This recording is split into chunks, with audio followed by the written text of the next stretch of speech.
Əslində biz onların hamısını özümüz çağırırıq, bilərəkdən, bilməyərəkdən. Mən keçən dəfə siz bir yaxşı ifadə işlətdiniz. Bu mənim heç yadımdan çıxmır. Mən yoqaya başlayanda, mən yoqaya başlaya bilmirdim. Üzr istəyirəm ifadəmə görə ürəyim bulanırdı. Gedirdim ayaq yolunda hamamda qalırdım. Başa düşə bilmirdim ki, nədir. Siz mənə izah elədiniz ki, bu əslində bədənin dəyişimi qəbul eləmir. Dəyişimi qəbul etmədiyi üçün belə bir reaksiya verir.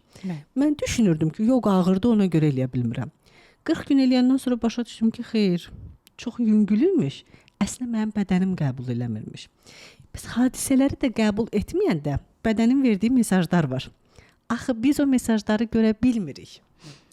35 yaşına qədər artıq insan müəyyən bir vərdişlər nəticəsində formalaşan bir varlıqdır.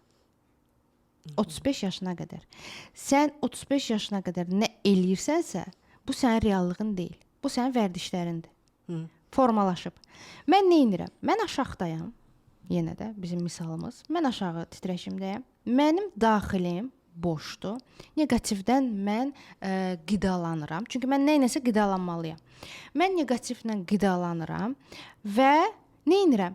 Mən kimdənsə o emosiyanı almaq istəyirəm. Deməli, mən vəziyyət necədir? O məsələ izah edeyim. Həyatda yaşayırıq, oturmuşuq. Yəni, yoldaşımızla. İndi çoxumuz ailəli xanımlardır, yəni onu izah edirəm. Yoldaşım getdi işə gəldi. Mənim enerjim düşür. Və mən onu əslində pozitivlə qaldırmalıyam. Sevdiyim işlə görərək, yəni o qarmonları özümdə aktiv eləməliyəm. Uşaqlarıma baxaraq, yemək bişirərək və yaxud da öz işimə gedib gələrək pul qazanaraq mən onları eləmirəm. Çünki eləyə bilmirəm. Mənim enerjim yoxdur. Beyinə nə siqnal gəlir? Gəl biz gedək o yoldaşımızı biraz tətikləyək. Mən şuuraltı olaraq hiss eləmədən elə bir vəziyyət yaradıram ki, evdə bir dənə tufan qopur. Qırğın, aləm dəyir bir-birinə. Sən beləsən, sən eləsən, sən boşanırıq.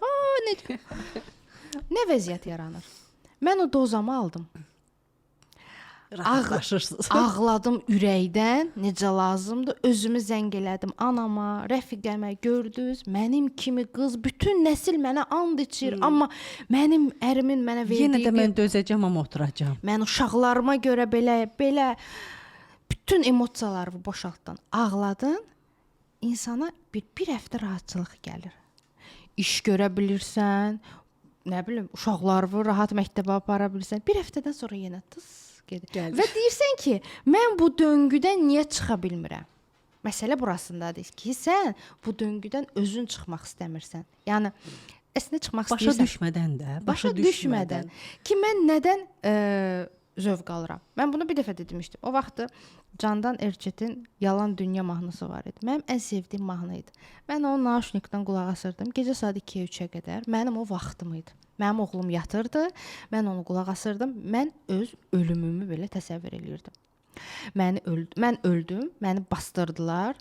Sonra məni əllərində apardılar. İnandırım ki, mən ağlayırdım. 3-ə 4-ə qədər ağlayırdım. Heç cürə də sakitləşə bilmirdim. Mən bir həftə mənə bir enerji gəlirdi. Mən deyirdim, mən o dağları aşacağam. Sonra yenə, çünki qalxa bilmirəm. Tuta bilmirəm söhbət nədir.